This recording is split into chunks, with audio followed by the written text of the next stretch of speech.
ሰላም ጤና ይስጥልን ክቡራን የዩቲዩብ ቤተሰቦች፣ የሰዓቱን አጫጭር መረጃዎች እየቀርብ ያለው እስከ ፍጻሜው አብራችሁን ቆዩ።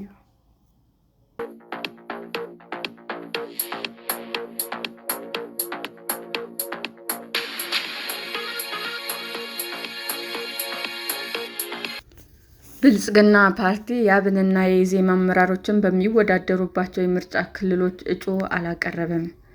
ገዢው ብልጽግና ፓርቲ እጩ ባላቀረበባቸው ከ80 በላይ የሕዝብ ተወካዮች ምክር ቤት መቀመጫዎች ውስጥም የተቃዋሚዎች የአማራ ብሔራዊ ንቅናቄ (አብን) እና የኢትዮጵያ ዜጎች ለማህበራዊ ፍትህ (ኢዜማ) አመራሮች በሚወዳደሩባቸው የምርጫ ክልሎች እንደሚገኙም ቢቢሲ ተገንዝቧል።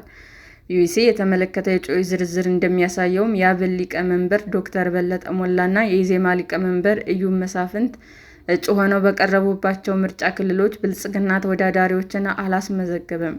አብን 6 የሥራ አስፈጻሚ አባላቱን ለምርጫ ያቀረበ ሲሆን እነዚህ የፓርቲ አመራሮች ለፓርላማ አባልነት በሚወዳደሩባቸው ስፍራዎች ገዢው ፓርቲ አያቀነቅናቸውም።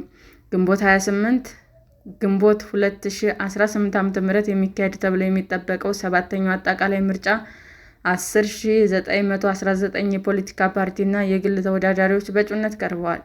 ብልጽግና ፓርቲ 2,950 እጩዎችን በማስመዝገብ በቀዳሚነት የተቀመጠ ሲሆን ተቃዋሚው ኢዜማ ደግሞ 1,256 ተወዳዳሪዎችን በማቅረብ ሁለተኛ ደረጃ ይዟል።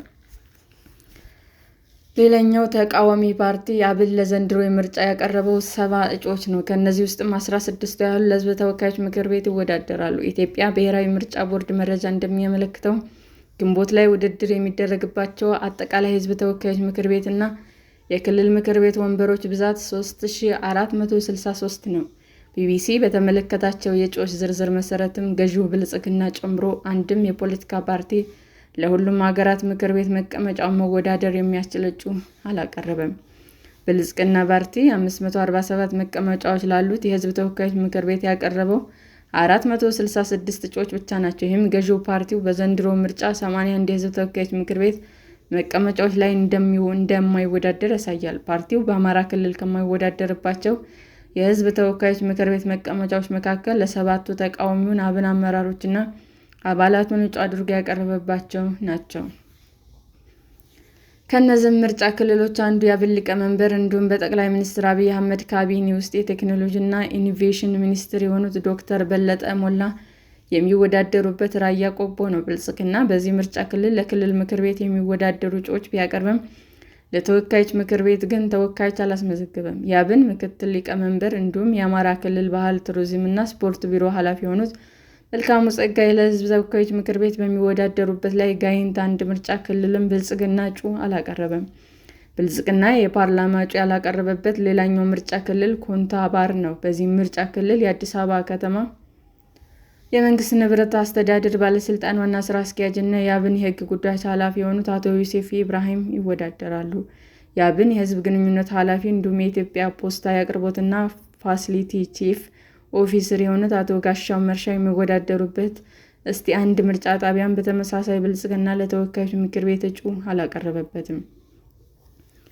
የፓርቲው አሰራር ስራ አስፈጻሚ የሆኑት አቶ ዳምጠው ተሰማና ማሩ ጃኒ በእጩነት በተመዘገቡባቸው ቦታዎች ገዢው ፓርቲ አይወዳደርም።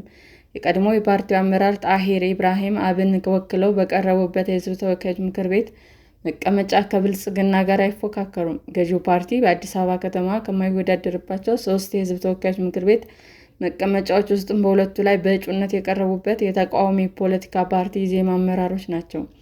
ለ7 ዓመታት ገደማ ፓርቲውን ሲመሩ ከነበሩት ፕሮፌሰር ብርሃኑ ነጋ የካቲት መጨረሻ ላይ ኃላፊነቱን የተረከቡት ኢዩብ መሳፍንት ለተወካዮች ምክር ቤት የሚወዳደሩት በአዲስ አበባ ከተማ ምርጫ ክልል 18 ነው። ይህም ምርጫ ክልል ብልጽግና እጩ ካላቀረበባቸው የሕዝብ ተወካዮች ምክር ቤት መቀመጫዎች አንዱ ነው። የኢዜማ ምክትል ሊቀመንበር አቶ ንጋቱ ወልዴ የሚወዳደሩበት ደግሞ በምርጫ ክልል 23 ሲሆን በዚህም ስፍራ ብልጽግና እጩ አላስመዘገበም።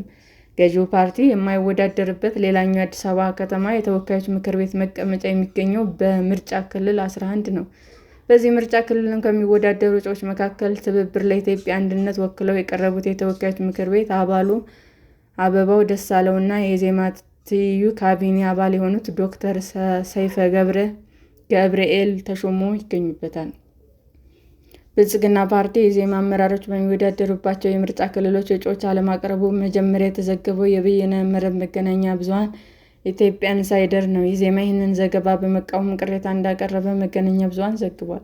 ገዢው ፓርቲ ባይኖርም ከሌሎች ተፎካካሪ ፓርቲዎች ጋር ውድድር እንደሚኖር የገለጠው ፓርቲው ዘገባው ብልጽግና የማይወዳደርባቸው ወንበሮች ለኢዜማ ተብሎ የተለቀቀ ለማስመሰል የተዘጋጀ ነው በሚልም ተችቷል። ሰላም ጤና ይስጥልን ውድ የዩቲዩብ ቤተሰቦቼ እንዴት ናችሁ? አዲስ ጀማሪ ነኝና ሰብስክራይብ ያደረጋችሁ አበረታቱኝ። አመሰግናለሁ።